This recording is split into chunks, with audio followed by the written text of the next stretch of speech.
When you ask the question if man is a son of God, just as biblically Christ clearly stated that I am the Son of God.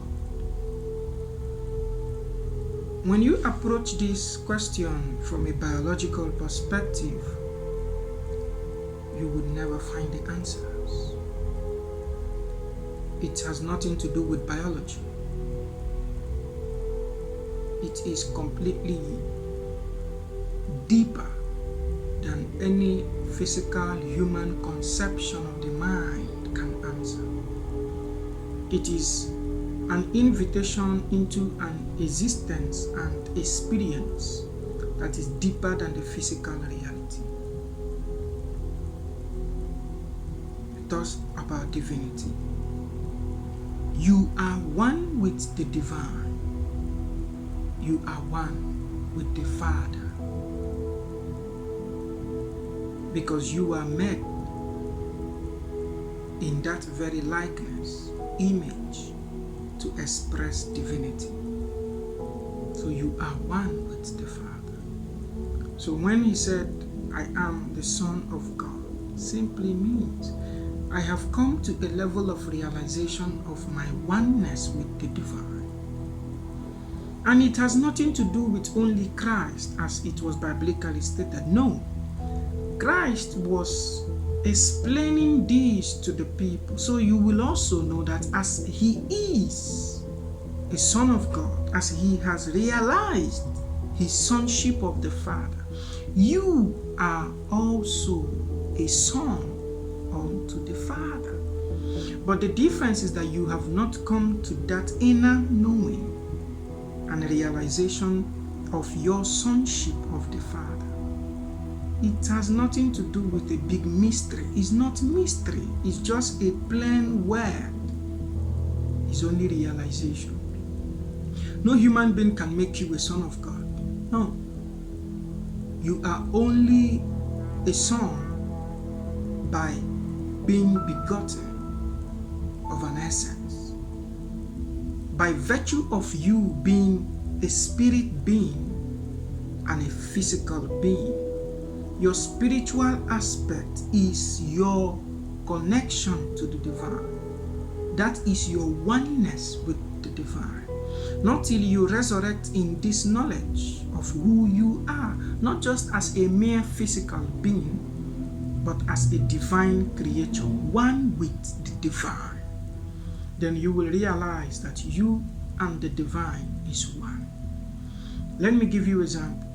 When you go to a particular ocean and use your cup and take a water from the ocean, the water in your cup you have taken is not at the moment in the ocean, but it is still the same water in the glass cup that is in the ocean. But it is only in a small quantity, which means the water you have in your glass cup is part of the larger water in the ocean. The same taste, the same nature, the same likeness.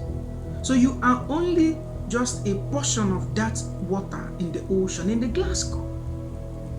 You've got all the qualities and properties of the same one in the ocean, just that you are not in the ocean. You are not big as the ocean, but you are part of the collective. You are part of the fragment. You are one as that which is in the ocean. That is who you are. That is who man is. So you are part of the divine. You are also a son of God. No man can make you a son of God. No man can teach you to become that. It is only a realization, a level of understanding of divinity within you, a discovery to be made. Only when you begin to commune with the Father, with the divine, when you have inspirations coming from the divine, when you attune yourself to that level of consciousness to express divinity in the human body, then will you realize what it means to be one with the divine. So it has nothing to do with being discipled by a man or somebody teaching you. If you are one with the divine, then the divine is one with you, inspires you, enlightens you, it brightens your path. Then you have known the Father just as the Father has known you. The words of the Father is your words. What you do is what the Father does. These are simple terms.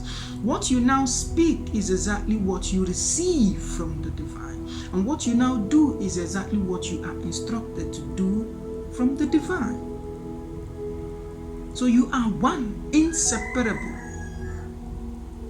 The only difference is that you are just like the water but in the glass cup,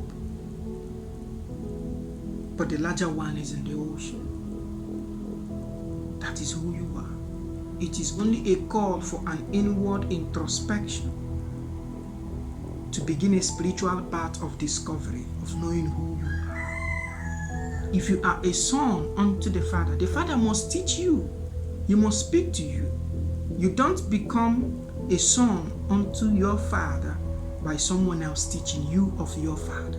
That's the reason why no human being in this world can ever teach you into your knowledge of sonship. Because what you know as a son of your father is only what your father revealed to you. That is what makes you a son of your father. In other words, what it simply means is that you are also one with Christ, just that you have not come to this realization. If you deny Christ as a son of God, you also deny yourself of being a son of God. If you deny yourself of being God on earth, then you have denied yourself the very basics of your being, because you are not just a physical human being. You've got your spirit, you've got your flesh. So your understanding of your dual nature of existence broadens and enlightens your path of divinity. Only then will you realize that which is deeper than the physical things you know. Only then will you realize that which is higher than the earthly purpose you know. I and my Father are one. The same way, if you accept the words of the Father, if you learn the paths of the divine, you will also become one with the divine, as I am one with the divine. It has nothing to do with religion. It has nothing to do with philosophy or science. It is inner knowing. Inner knowing of who you are, the source from whence you emanate. When you know who you are, where you came from, then you know where you are going. Understand and let the veil open so that you begin to see yourself in the light of the divine. Only then will the powers you seek to overcome your weaknesses in the flesh be unleashed to you. Only then will you realize that there is a life higher than this very earthly life and experience. You are one with the divine, just as the divine is one with you. Only that you have not come to that realization in your life. Anytime you come to this very realization, then you will begin to see the possibilities of that which you have thought were all impossible. You are one with the divine. The difference is the gap of ignorance.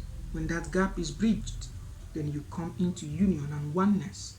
Just as Christ said, one with the Father. You will also become one with the Father.